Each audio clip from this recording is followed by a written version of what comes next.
I spent my first year of college in William and Mary. And then when this came along, number one, my grades were not that good because it was fun to be away from home. So this happened, and I got my foot in the door and got over there and got registered. The professors were a lot like the kids that they were teaching. I mean, David played at they had an intramural football team, and the professors would play with the others, and everybody just wanted this to succeed. Fall of 1964. It grew. We had good people. We had good professors. I was a history grader for Marshall True, who was the history professor. And his wife Judith, I think, taught English. I didn't have her. But they weren't huge classes. And we had those classes in the apartment buildings, which is where the school was, on the outside of NASA. It's like before you get to the gate. Because some of the students lived in some of the apartments if they weren't from this area, and there were some that weren't from, like, Accomack County or Northampton County or Pocomoke.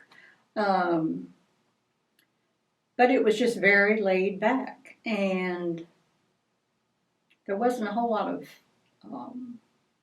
formal ways. And when you get to a school of learning that's bigger and has more little tentacles out, it's very different.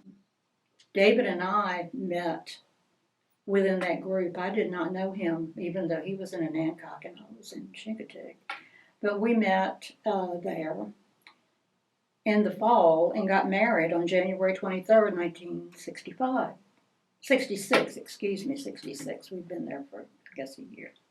We were there at the get-go. So, and Charlie Eastburn, Colonel Eastburn, was the head of, I forget what his title was, but he was the UVA head of school. And Robert Krieger was at NASA. So when I had completed like 2 years, David went in the Army, went in the reserves and went for training. So while he was going with that, I was still in school. When I graduated, it's a piece of like onion skin paper with University of Virginia Eastern Shore branch, and then they listed every class that you had had and what your grade was. And then Krieger signed it and Colonel Eastburn signed it. And that was what you graduated with. So I had been working in the library because UVA had the contract for the NASA library to run that. NASA still had Sue Denton there. She was their employee. And we had, originally her name was Helena Coiner. She was the first librarian there. And then Donald Haynes, who became state librarian after he left there, came after that. He was there when I left. It was interesting. Everybody kind of worked together.